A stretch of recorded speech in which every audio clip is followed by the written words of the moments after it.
When we hear the name Dracula, most of us imagine a bloodthirsty vampire lurking in dark castles and feeding on the innocent. Yet behind this iconic fictional villain lies an even more intriguing real-life figure, a medieval ruler whose story is just as fascinating and often far more shocking than fiction. This was Vlad III Dracula, better known as Vlad the Impaler, a prince whose reputation spread across medieval Europe for his extreme methods of justice and warfare.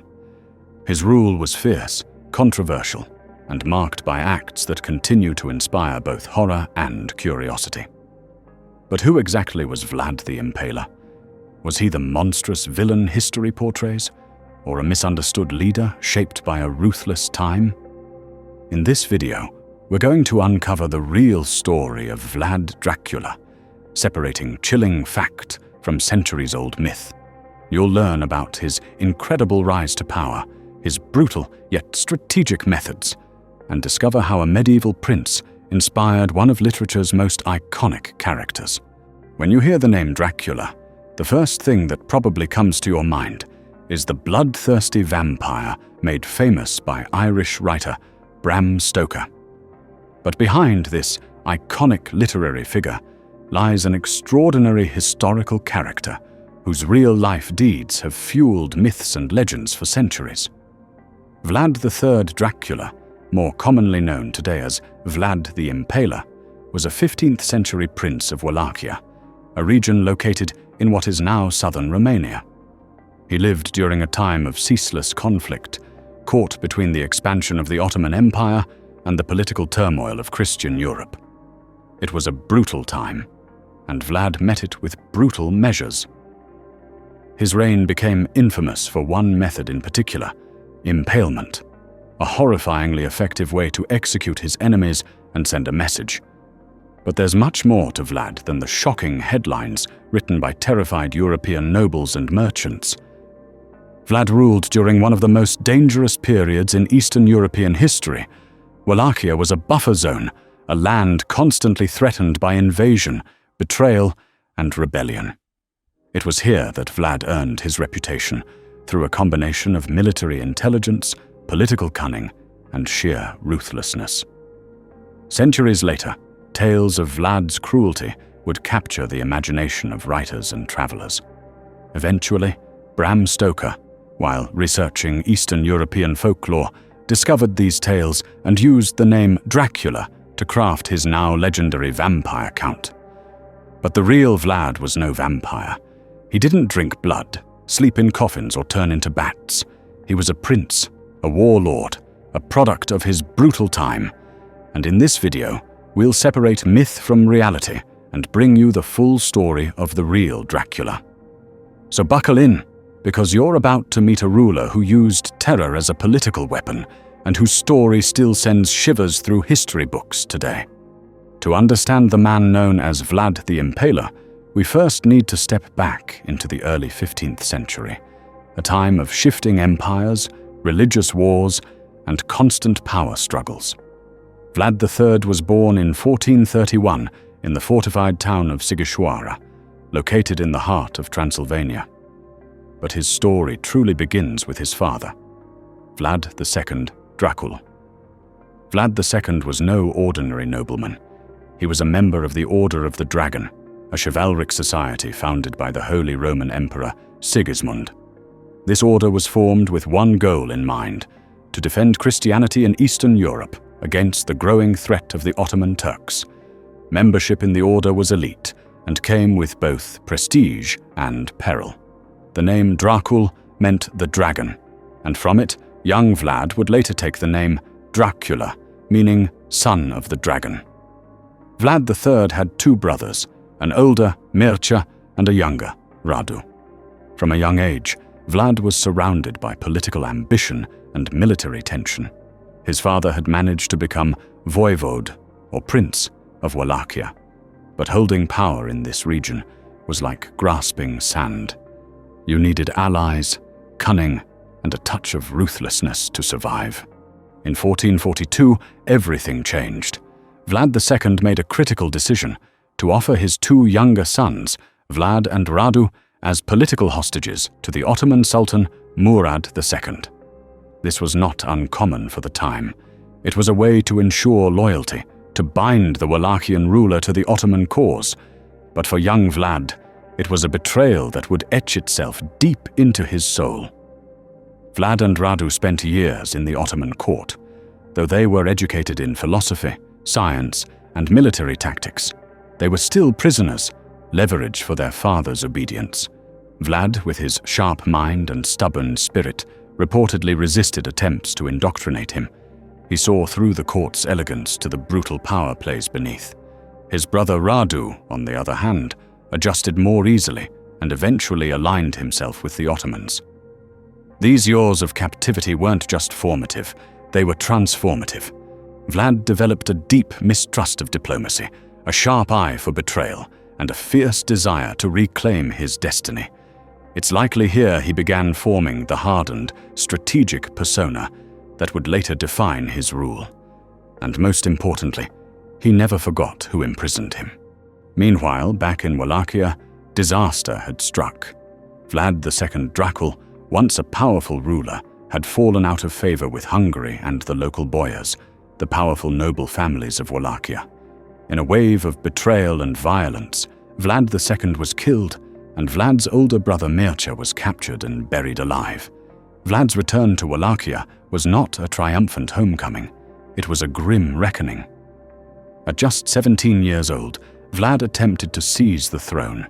With backing from the Ottomans, ironically, the very empire that once held him captive, he briefly became voivode in 1448.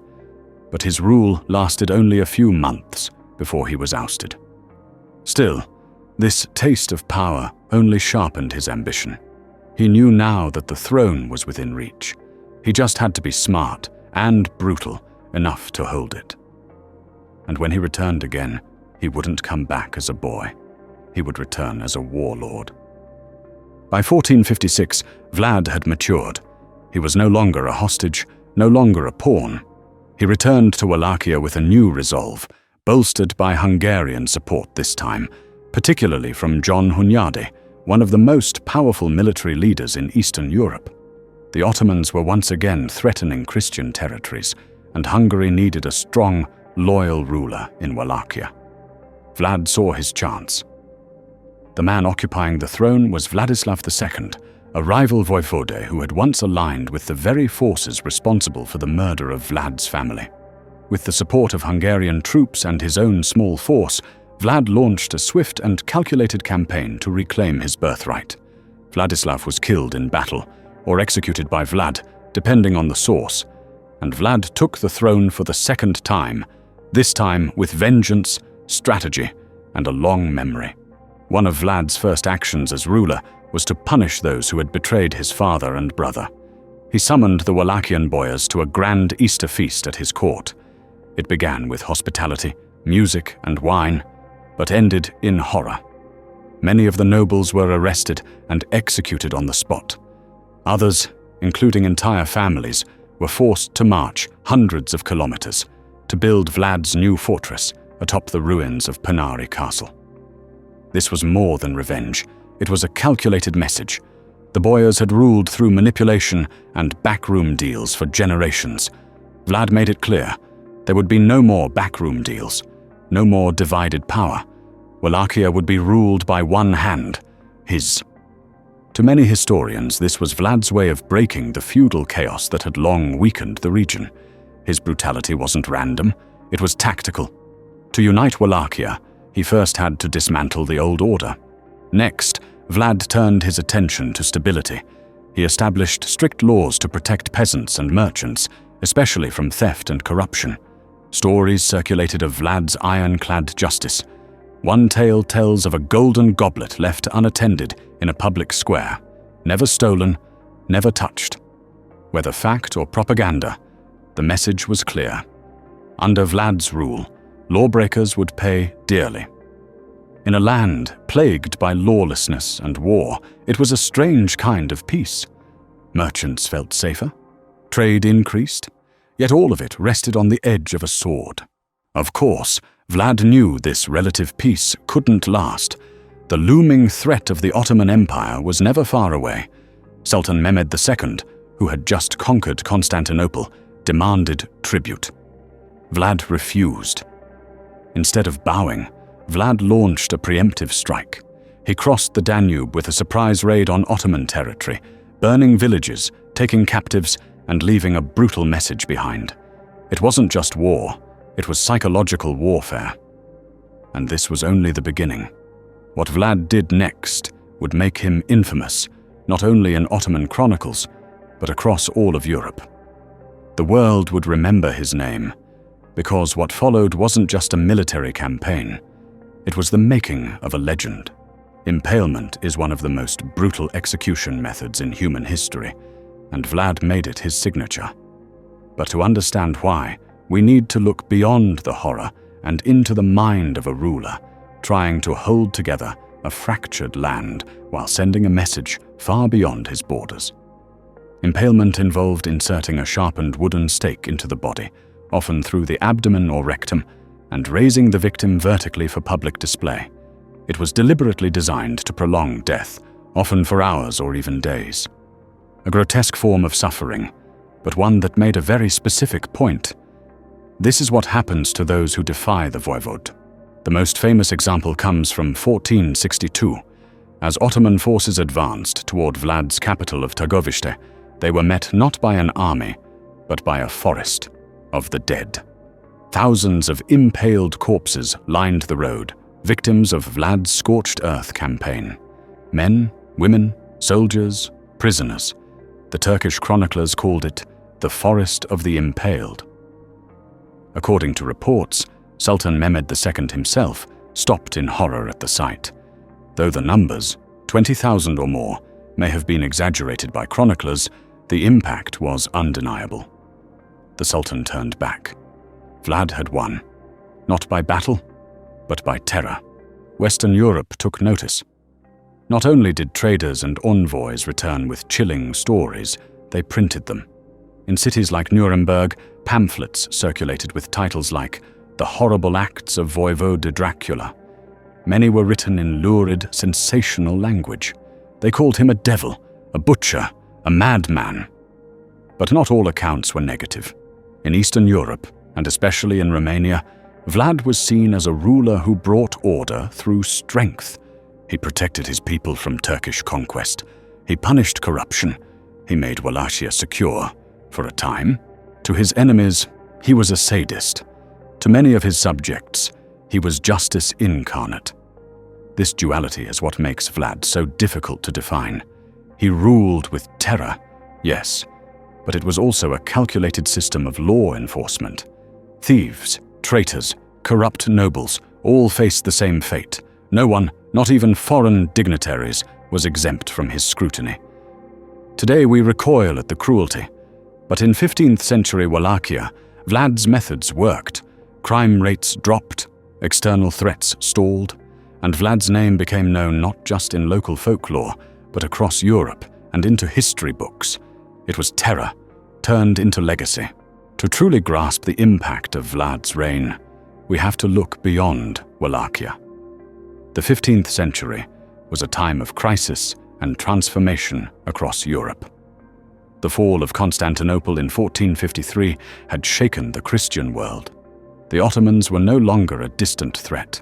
They were knocking on the gates of Eastern Europe. Across Christendom, there was growing fear that Islam would dominate the continent. The Pope called for crusades. The Kingdom of Hungary fortified its borders. German merchants grew hesitant to travel east. In this atmosphere of dread, Vlad's resistance to the Ottomans made him, briefly, a hero in Western eyes. But that praise came with complications. Vlad was not a puppet. He didn't always align with the strategies of Hungary, nor did he tolerate interference.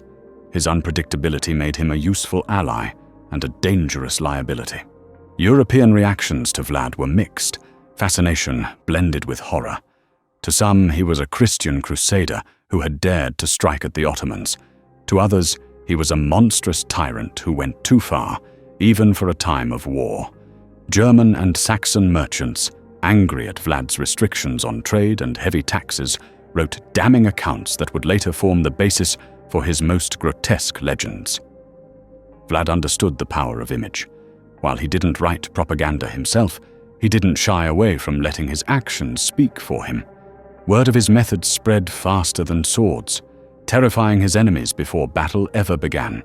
In a way, Vlad was the right man at the wrong time, or perhaps the perfect man for a time of extremes. Europe was not a place of diplomacy and mercy. It was a place of siege warfare, betrayal, and fear. Leaders who wanted to survive needed to project strength. Vlad didn't just project it, he weaponized it. And yet, it wasn't Vlad's strength alone that would immortalize him. It was the stories. Because while his military campaigns were confined to the 1400s, his legend was just beginning. So how did a brutal 15th century prince become the inspiration for one of the most iconic monsters in literary history? The answer begins 4 centuries after Vlad's death, in the mind of an Irish writer named Bram Stoker. Stoker was fascinated by the mysterious. He was a theatre manager, a writer, and an avid researcher. In the late 1800s, while planning a new Gothic horror novel, he became obsessed with Eastern European folklore. Vampires, revenants, and blood-drinking spirits were already part of local legend. But then, Stoker stumbled upon the name Dracula, and everything changed. Historians believe Stoker discovered the name Dracula in a footnote. To his ears, it sounded perfect, exotic, dark, ominous. He borrowed the name, borrowed the region, Transylvania, and created a character who would feed on the blood of the living. But here's the twist. Aside from the name and some vague inspiration, Stoker's Dracula shares very little with Vlad the Impaler. The novel never mentions Wallachia, the Ottoman Empire, or impalement. Count Dracula is more aristocrat than warlord, a cold, supernatural predator rather than a military ruler. Yet symbolically, the connection is rich. Stoker's vampire is eternal, terrifying, and foreign. Just like the real Vlad, he comes from the shadows of Europe's frontier, a place that seemed both familiar and dangerously alien to 19th century readers. After the novel's release in 1897, Dracula took on a life of his own. He moved from page to stage, to film, to pop culture. He became a cape-wearing, castle-dwelling vampire with hypnotic eyes and a thirst for blood. The real Vlad, complicated, political, brutal, was eclipsed by the character he had inspired. Today, Dracula is everywhere. He's a Halloween costume, a serial mascot, a pop culture icon. But in Romania, Vlad the Impaler is remembered very differently. There, he's still debated. Some see him as a national hero who defended his homeland. Others view him with fear, as a tyrant who ruled by terror. But either way, he's not forgotten. The line between Vlad and Dracula may be thin, but it runs deep, cutting through history, myth, and memory. One was a man, the other a monster.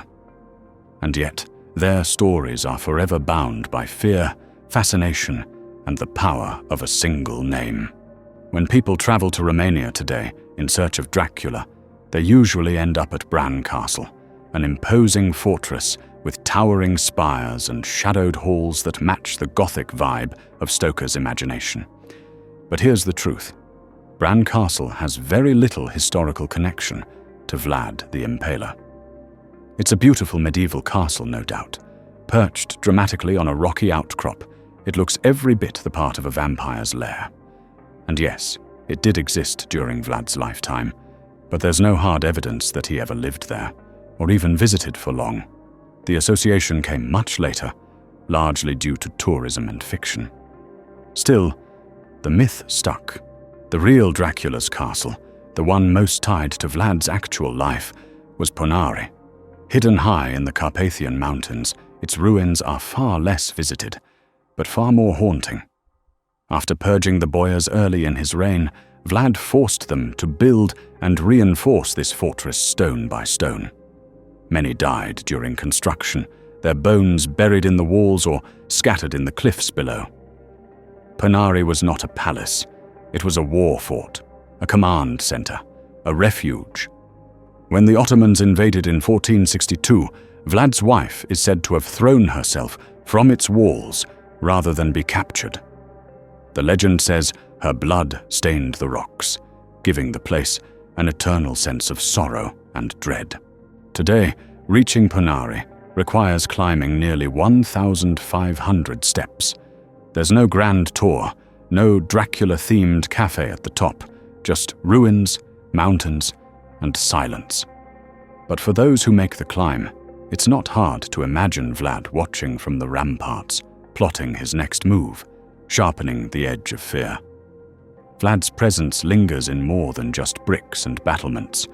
In villages, his name is spoken with a mix of reverence and unease. In folk tales, he appears as a judge in disguise, punishing the unjust with swift and often terrifying consequences. Even centuries later, his castles don't just tell us where he lived, they tell us how he ruled. From stone walls to whispered tales, the legend of Vlad is carved into Romania's landscape, both literally and culturally. By the mid-1460s, Vlad's brutal reign had both stabilized and destabilized Wallachia. He had brought order to a fractured land, but through fear. He was respected, even admired by some, but also hunted by others. His enemies were not only foreign but internal, rival nobles, neighboring princes, even his own brother Radu. In 1462, after years of defiance, Vlad was finally pushed out of Wallachia by a massive Ottoman invasion led by Sultan Mehmed II himself. Vlad fled north to Transylvania, where he was imprisoned by the very people who had once supported him, the Hungarian crown. He spent over a decade in captivity. Even in chains, his legend grew. Tales of his cruelty were circulated across Europe, not always to vilify him, but often to build a kind of dark mystique. Even his captors found him fascinating. Vlad was eventually released and returned to power briefly in 1476. But this time, his reign was short-lived. That same year, he died in battle, or was assassinated. Accounts differ. Some say he was betrayed by his own men. Others claim Ottoman agents struck the final blow. His head was allegedly sent to the Sultan in Constantinople, preserved in honey as proof of his death. His body, it's said, was buried at the monastery of Snagov, though no confirmed remains have ever been found. Like so much about Vlad, the facts fade into legend. In modern Romania, Vlad's legacy remains divisive. For some, he's a national symbol, a leader who stood up to invaders and demanded justice. For others, his reign was one of terror. What's clear is that Vlad is more than a historical figure. He's a mirror, reflecting the values and fears of every generation that looks back at him. Was he a monster or a martyr? A villain or a visionary? The answer, perhaps, lies somewhere in the middle. Vlad ruled in a time where survival demanded brutality, and he met the world with the only tool it seemed to respect: fear. Today, the name Dracula is less a person than a brand. From blockbuster films to Halloween costumes, the vampire count has become one of pop culture's most enduring icons. But what about the man behind the myth? How has Vlad the Impaler been remembered in the modern world? In cinema, Stoker's creation has taken on a life of its own. Bela Lugosi gave Dracula his aristocratic charm. Christopher Lee made him terrifying. Gary Oldman gave him heartbreak and grandeur. But none of these portrayals reflect the real Vlad, at least not directly. They're echoes, interpretations, shadows of the real man who inspired them. Across Romania, and especially in Transylvania, Vlad's legacy fuels a booming tourism industry. There are Dracula tours, haunted hotels, Halloween festivals, and castle visits. Some celebrate the fictional vampire, while others try to trace the true history. Many Romanians walk a fine line when it comes to Vlad. They're proud of their history, but cautious about how it's portrayed. For them, Vlad isn't just a horror story. He's a national figure, tied to identity and resistance. To reduce him to just a vampire feels, to some, like missing the point entirely. Today, efforts are being made to educate as much as entertain. Museums, documentaries, even video games and historical podcasts have started to delve deeper into the truth behind Vlad's legend. There's a growing hunger to understand who he really was, not just as a villain, but as a ruler, a warrior, and a man shaped by his time. Perhaps that's what makes Vlad so captivating to this day. He exists between extremes, hero and monster, history and myth, justice and cruelty. And each generation chooses which version they want to remember. By now you've probably realized that the story of Vlad the Impaler is more complex and more human than most people imagine. But even after centuries, myths still cling to his name. Let's break a few of them down. Dracula means son of the devil. Not quite. While Dracul does resemble the Latin word Draco, meaning dragon, the Romanian interpretation has changed over time. Originally, it meant son of the dragon, referring to Vlad's father's membership in the Order of the Dragon.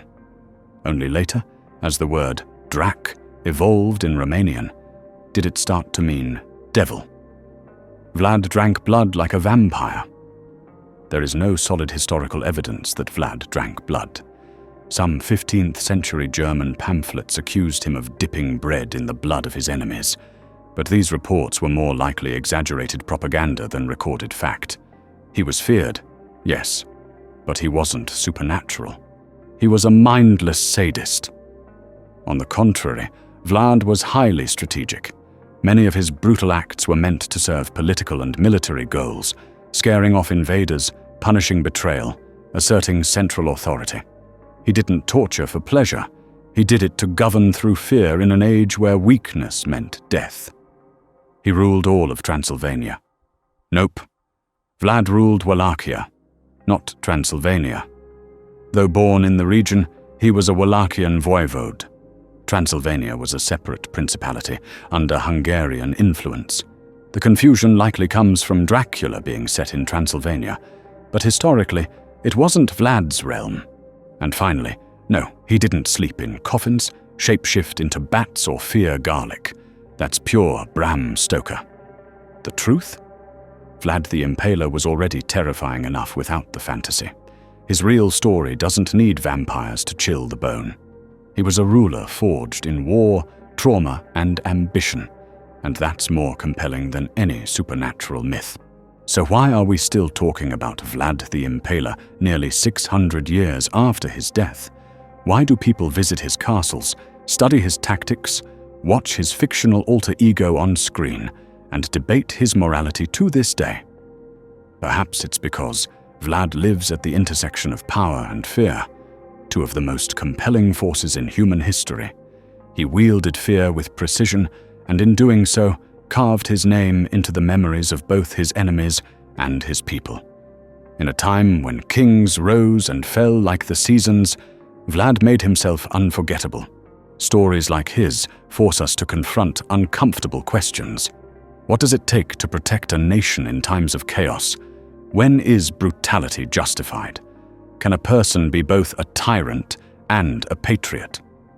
In Vlad, we see the timeless struggle between control and chaos, between heroism and horror. He reminds us that history isn't written in black and white, it's painted in blood, ambition, fear, and legacy.